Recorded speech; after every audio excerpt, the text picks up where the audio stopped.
أما بعد قال الله تعالى في القرآن المجيد والفرقان الحميد إلى النبي الحبيبه الكريم أعوذ بالله من الشيطان الرجيم بسم الله الرحمن الرحيم يا أيها الذين آمنوا اتقوا الله وكونوا مع الصادقين صدق الله مولانا العظيم وبلغنا رسوله النبي الأمين الكريم ونحن على ذلك لمن الشاهدين والشاكرين والحمد لله رب العالمین۔ بارگاہ رسالت و اہل رسالت میں ایک بار بآواز بلند درود پاک کا نذرانہ پیش فرمایا۔ اللہم صلی علی سیدنا محمد وعلی آل محمد وبارک وسلم صلاۃ و سلاما علیک یا رسول اللہ صلاۃ و سلاما علیک یا حبیب اللہ۔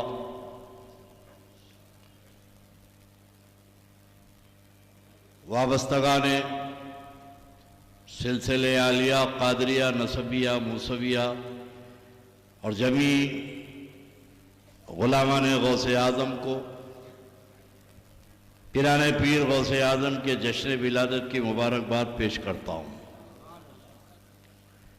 اللہ رب تبارک و تعالی جل مجدہ غوث کے جشن کے صدقے ہر غوث کے غلام کے گھر میں جشن ہی جشن رہے۔ میری دلی دعا ہے، اور یہ آج کا یہ جشن انٹرنیشنل نہیں تو آل انڈیا تو ہے۔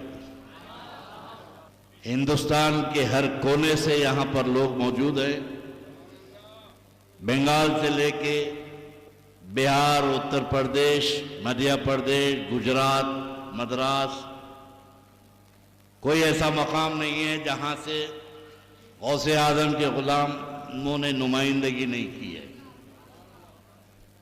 میرے دوستو،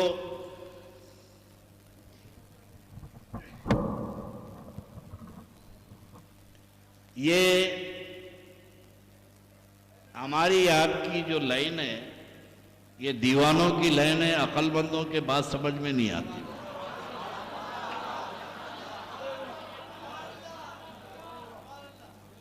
اور انگریزی زبان میں بھی کہا جاتا ہے کہ لو از بلائنڈ، محبت اندھی ہوتی ہے۔ یہ عاشقان غوث اعظم کا یہ عشق جذبہ، یہ چیخ و پکار، ہو سکتا ہے کہ کچھ عقل کے اندھے واویلا مچاتے ہوں کہ بھئی یہ کیا قصہ ہے۔ اب تک تو میلاد النبی پہ واویلا مچا رہے تھے، میلاد نبی کی پیدائش، نبی کی پیدائش۔ یہ لوگوں کو جب نبی کی پیدائش سمجھ میں نہیں آئی تو غوث اعظم کی پیدائش کیا سمجھ میں آئی؟ یقیناً اسلام میں عیدیں ہوتی ہیں۔ ایک عید رمضان کی ہے، ایک بقرعید ہے۔ اس میں کوئی شک نہیں ہے کہ یہ دو عیدیں ہیں، مگر یہ دونوں عیدوں کا تعلق مومنین سے ہے۔ دونوں عیدیں ان کا تعلق مومنین سے ہے، اور میلاد النبی کا جو جشن ہے وہ اس کا تعلق عاشقین سے ہے۔ مومن ہونا اور ہے، عاشق ہونا اور ہے۔ تو یہ تمام مومنین کی عیدیں ہیں۔ تو میلاد النبی جشن کا یہ جشن جو ہوتا ہے یہ عاشقین کی عید ہے۔ پھر یہ وہابی پوچھیں گے کہ بھئی یہ تیسری عید جشن کہاں سے آ گیا؟ حقیقت یہ ہے کہ میرے دوستو، ہماری کمیونٹی سے ہٹ کر کسی بھی کمیونٹی میں آپ کو ولایت کا کانسیپٹ نہیں ملے گا، ولی کا تصور نہیں ملے گا۔ 1400 سال کی تاریخ ہے۔ جب قرآن پاک نازل ہو رہا تھا تو جتنے ولیوں کا ذکر ہے یہ نبی پاک کی امت کے ولیوں کا ذکر نہیں ہے قرآن میں، یہ بنی اسرائیل کے ولیوں کا ذکر ہے۔ یہودیوں میں یہ ولی تھے، عیسائیوں میں ولی تھے۔ قرآن میں جن اولیاء کا ذکر ہے وہ سب اس پیغمبر کی امت کے ولی تھے، لیکن آج وہ پیغمبر کے نام نہاد ماننے والے ہیں۔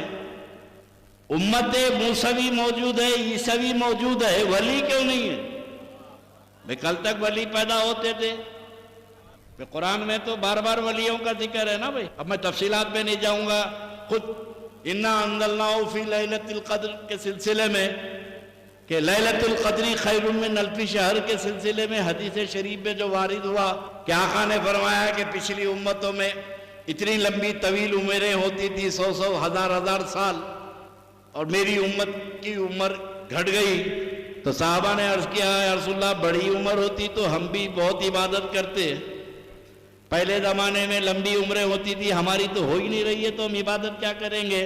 تو اللہ نے امت محمدی کی تسلی کے لیے یہ آیت نازل فرمائی کہ میرے محبوب کا کوئی امتی لیلۃ القدر میں جاگ لے تو اسے بھی 1000 مہینوں کا ثواب عطا فرماؤں گا. تو یہ سارے اولیاء پچھلی امت میں تھے. اب عیسائی موجود ہیں، یہودی موجود ہیں، ولی نہیں ہیں. 2 جملوں میں بات ختم کر دوں. جب دین سچا ہوتا ہے، جب دین حق ہوتا ہے تو ولی پیدا ہوتے ہیں. جب شریعت کینسل ہو گئی، جب دین منسوخ ہو گیا، عقیدہ باطل ہو گیا، یہ سب کچھ ہو سکتے ہیں، ولی نہیں ہو سکتے. اب 1400 سال کی تاریخ مسلمانوں کی تمام فرقوں کی دیکھ لو. ہمارے ساتھ ساتھ سب سے قدیم فرقہ شیعوں کا چل رہا ہے. اب شیعوں میں آیت اللہ ہے، حجت اللہ ہے، استغفر اللہ ہے،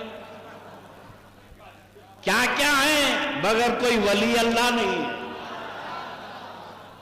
اب آج کے زمانے میں یہ سلفی اہل حدیث ہر چوراہے پہ کھڑے رہ کے مسواک رگڑ رہی، ایسی بڑی بڑی داڑھی، پتہ ہی نہیں چلتا کہ یہ اتنی بڑی داڑھی آئی کہاں سے. سورج شکل دیکھے تو چنبل کے ڈاکو دکھتے ہیں. اتنی سنتوں کی بات اور اتنے شرک سے بیزاری. زبان پہ سنت اور زبان پہ شرک. اتنا شرک سے بچنے والے ان میں بڑے بڑے مولانا تو ہوتے ہیں، کوئی ولی نہیں ہوتا. ہر فرقے کو جھانک لو، کہیں پر ولی نہیں ہوتا. اور خدا کی قسم 1400 سال تاریخ ہے کہ اللہ نے اگر ولی پیدا کیا ہے تو اہل سنت والجماعت میں پیدا کیا ہے.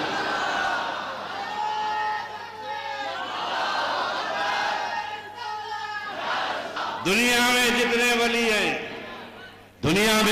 ولی ہیں ان سب کا تعلق اہل سنت والجماعت سے ہے، اور یہی ہماری حقانیت کی سب سے بڑی دلیل ہے. تب ظاہر ہے کہ جن کے پاس ولی پیدا ہی نہیں ہوتے تو ولیوں سے دشمنی تو ان کا طریقہ بن گیا. کسی کوبڑے سے لوگوں نے پوچھا بھئی تیری کوئی خواہش ہے؟ کوب نکلی ہوئی تھی، جھک کے چلتا تھا، تو بولا میری خواہش یہ ہے کہ ساری دنیا کوبڑی ہو جائے. جیسے لوگ مجھے دیکھ کے ہنس رہے میں بھی ان کو دیکھ کے ہنسوں.